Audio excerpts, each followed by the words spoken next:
ये पहले प्रधानमंत्री हम देखे हैं अपनी ज़िंदगी में 60 वर्ष की उम्र में कि जनता के द्वारा नहीं, डायरेक्ट प्रधानमंत्री के लोग आवाम आज के डेट में यदि हम अपनी पत्नी को कह दें कि नरेंद्र मोदी के नहीं वोट देना है तो मेरी पत्नी नहीं मानेगी। जब बिहार में एनडीए के साथ कई पार्टियां अलायंस कर रही है सर, कई छोटे छोटे घटक दल है जो बीच में विधानसभा के चुनाव लड़े साथ में, उनका कई विधायक भी जीते, लेकिन फिर से उनका पार्टी टूट गई और सब विधायक भाजपा में ही शामिल हो गए। और फिर लग रहा है उन लोगों को कि हम भाजपा में ही जाएंगे। तो क्या लगता है, भाजपा मारती भी है और भाजपा में लोग जुड़ भी रही है, तो भाजपा ऐसा क्यों करती है अपने घटक दलों के साथ साथ? सर दूसरा सवाल, जब से प्रधानमंत्री मोदी जी देश के प्रधानमंत्री बने हैं 2014 में, और 2014 के बाद हर एक लोगों के मन में सवाल, ये मेरा सवाल नहीं है, ये तमाम पब्लिक जो विरोध करते हैं उनका मन में सवाल है कि माननीय प्रधानमंत्री जी के 5 काम गिनवा दीजिए। तो सर आपसे हम सवाल यही कहेंगे कि माननीय प्रधानमंत्री के 5 काम नहीं, आप 10 काम गिनवा दीजिए, लेकिन लोगों को बताइए कि प्रधानमंत्री जी 5 काम क्या क्या अच्छा काम किए हैं देश के प्रति। हेलो दोस्तों, नमस्कार। मैं वीरेंद्र कुमार मांझी, आप देख रहे हैं गया बिहार न्यूज नेटवर्क।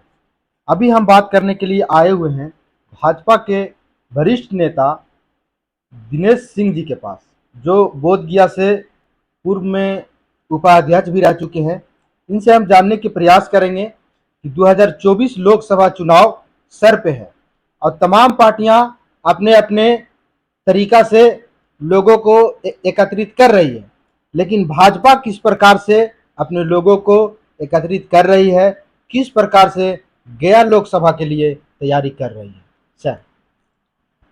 वीरेंद्र, सबसे पहले शुभकामना।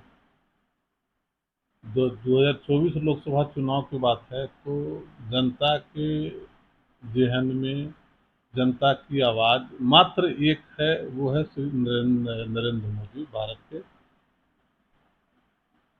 विश्व ख्याति प्रधानमंत्री, यशस्वी प्रधानमंत्री। दूसरा कोई प्रधानमंत्री की उम्मीदवार नहीं है और एक सूत्र में बिहार की आवाम, देश की आवाम, ये पहले प्रधानमंत्री हम देखे हैं अपनी ज़िंदगी में 60 वर्ष की उम्र में कि जनता के द्वारा नहीं, डायरेक्ट प्रधानमंत्री के लोग आवाम आज के डेट में यदि हम अपनी पत्नी को कह दें कि नरेंद्र मोदी के नहीं वोट देना है तो मेरी पत्नी नहीं मानेगी। खास करके महिलाओं में, दलित में, गरीब में प्रधानमंत्री नरेंद्र मोदी जी के प्रति स्नेह इतना है। 2024 में मात्र कहीं कोई वैकेंसी नहीं है, सिर्फ देश में एक आदमी है, वो प्रधानमंत्री है, वो नरेंद्र मोदी हैं, रहेंगे। 2024 में जिस प्रकार से पिछले बार बहमत आई थी 2019 में, क्या लगता है कि अभी कांग्रेस के द्वारा भारत जोड़ो यात्रा किया गया, अभी मुख्यमंत्री नीतीश कुमार जी सारे विपक्षियों को एक करने में लगे हुए हैं, और एक तरफ कांग्रेस जोड़ रही है, एक तरफ महागठबंधन बन रहा है, तो क्या लगता है कि जिस प्रकार से 2019 में भाजपा को पूर्ण बहुमत के साथ सरकार आई थी, क्या लगता है 2024 में उसी प्रकार से दोहराया जाएगा, या फिर उसमें कुछ कमी या बेसी हो सकता है सर?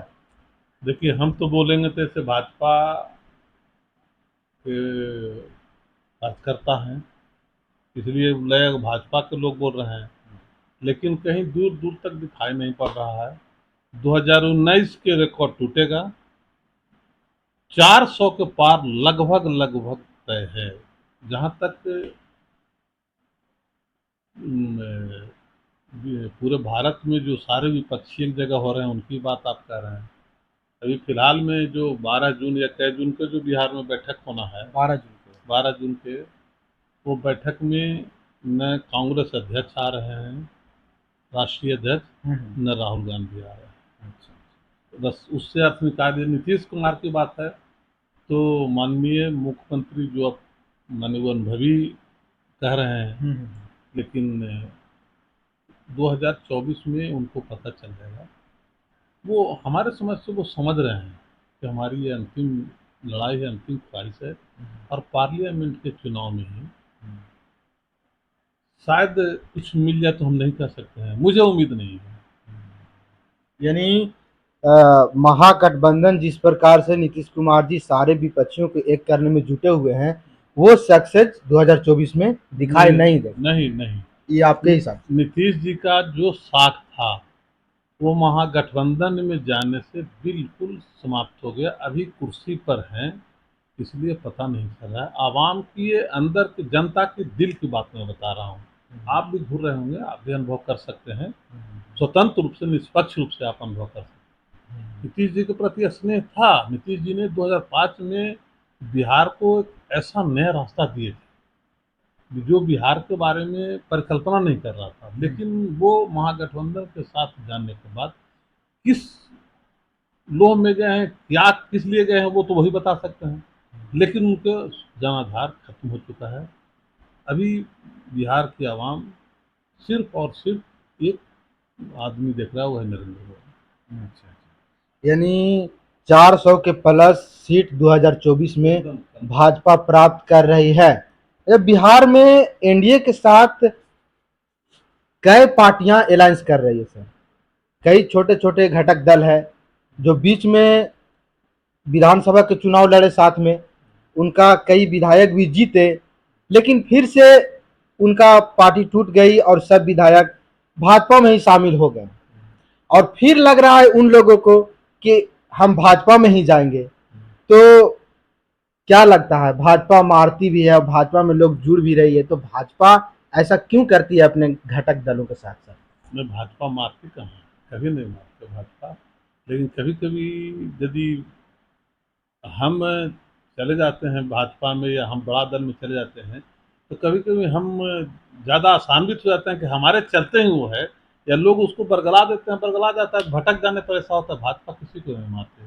भाजपा एक ऐसी पार्टी है कि एकदम आप देखे होंगे कि उसमें कोई नेता नहीं होता है, सिर्फ कार्यकर्ता है, चाहे शीर्ष पर हो, यदि कार्यकर्ता को कौन सा जगह किस में मिल जाएगा कोई नहीं जानता। इसलिए भाजपा अतिथि देवो भव, कोई दिक्कत नहीं है। और देखिएगा आने वाले दिनों में जितनी छोटी छोटी पार्टियां हैं, लगभग अभी से ही उनका रुख एनडीए की तरफ आ रहा है और एनडीए की तरफ ही रहेंगे, मुझे